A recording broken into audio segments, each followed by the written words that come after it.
Guys আজকে আমি বানিয়ে ফেললাম মজাদার বাঁধাকপির পাকোড়া। হ্যালো এভরিওয়ান, আসসালামু আলাইকুম। সবাই কেমন আছেন? আশা করি সবাই ভালো আছেন। তো আজকে আমি বানাবো বাঁধাকপির পাকোড়া। প্রথমে বাঁধাকপিটা সুন্দর করে ধুয়ে কুচি কুচি করে কেটে নিলাম। তারপর তার মধ্যে দিয়ে দিলাম লবণ দিয়ে ভালো করে মেখে তারপর অল্প অল্প করে পানিগুলা ছেঁকে নিলাম। তারপরে মরিচ কেটে নিলাম, তারপরে পেঁয়াজ কেটে নিলাম, তারপর একটা প্লেটে ঢেলে নিলাম।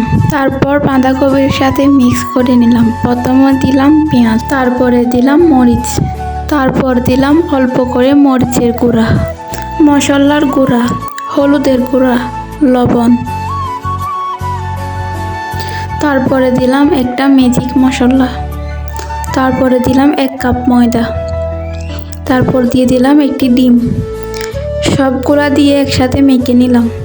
মাখানো শেষ হয়ে গেছে।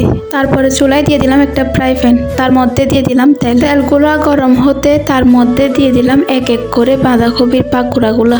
লাল লাল হয়ে গেছে, তারপরে উল্টে দিলাম। রেডি হয়ে গেছে আমাদের বাঁধাকপির পাকোড়া। ভিডিওটা ভালো লাগলে লাইক কমেন্ট শেয়ার করে দিন। সবাই ভালো থাকবেন। আজকের জন্য বাই বাই।